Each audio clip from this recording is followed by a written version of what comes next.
Hello mga ka-trending! Welcome back to ZK Trend. Donnie Pangilinan may assurance pala sa mga bula.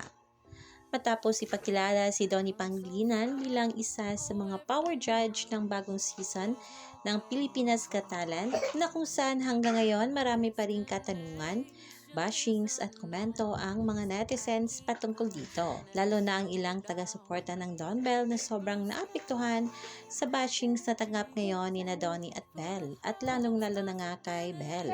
Marami pa rin ang nalungkot sa solo era ng Don Bell. Marami sa ex ang nagpahayag ng kanilang saloobin ukol dito. Kaya naman itong si Donnie Pangilinan may assurance nga sa lahat ng mga bula. Panigurado ni Donnie sa mga bula na si Bell lang at Don Bell lang. Ayon dito sa isa sa mga admin ng Don Bell, si Donnie na mismo ang nagsabi na relax lang daw tayo mga bula.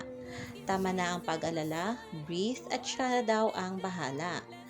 Panigurado naman na di tayo bibiguin ni Donnie.